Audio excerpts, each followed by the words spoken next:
In the months leading up to priesthood ordination, I was saint-stalked, if you would, followed around by these different saints whose names kept coming up in my life. One of them was Blessed Francis Xavier Seelos, who I had never heard of before.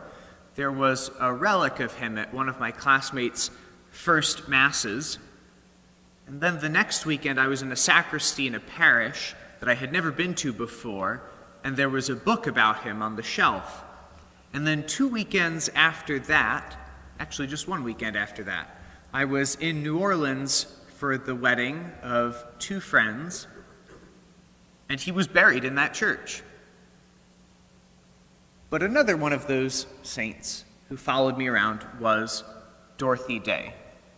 If you are confined to your home and looking for some good quarantine reading, a great book that includes a lot of fascinating material about her is the book The Life You Save May Be Your Own, An American Pilgrimage by Paul Ealy.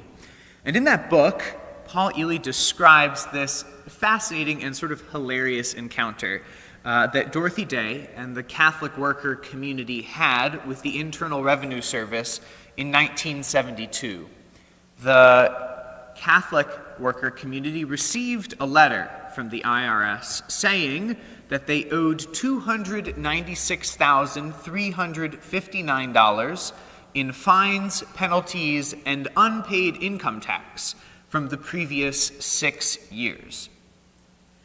And what followed that, along with some strongly worded newspaper columns by Dorothy Day and a little bit of a legal fight, was this ongoing tussle between the Catholic worker and the IRS.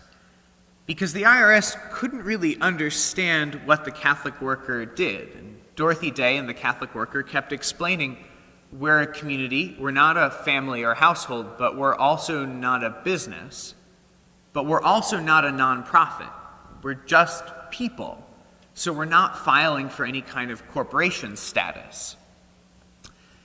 And we don't pay any salaries, and so we can't pay federal income tax as an employer because we're not an employer. If you come and you live here, you get a bed and a room and clothes, and that is the same if you're a PhD, and there were PhDs living there, and that's true if you're a homeless person off the street. Understandably, that does not really fit into any tax code. And this is exactly what the gospel does.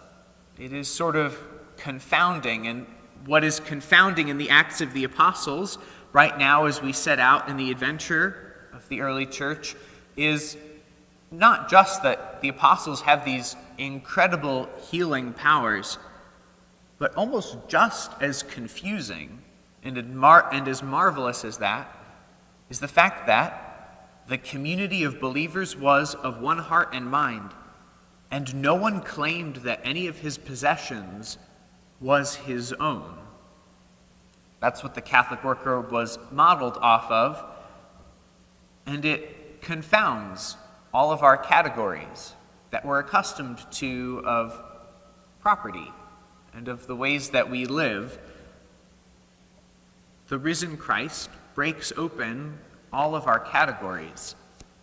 And so it is that Jesus can say to Nicodemus, sort of like Dorothy Day said to the IRS, if I tell you about earthly things, just the taxes we're supposed to pay, what we're doing day to day in this household, and you do not believe, how will you believe if I tell you about heavenly things? Which was what the Catholic worker really existed to do. So the question for us right now is, in this risen, in this new and converted life that we share with the risen Lord, how is God inviting us to live that new life like the apostles?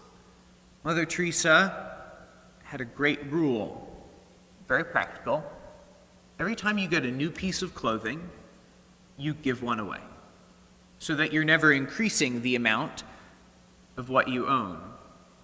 Writers in the early church often said, those shoes in your closet that you're not wearing belong to the poor. out of the virtue of justice. What is it that God in our life right now is asking us to share with those who need it? How are we being called to be abundant and generous in our self-offering because we have received the abundant and the generous self-offering of Christ, the risen one?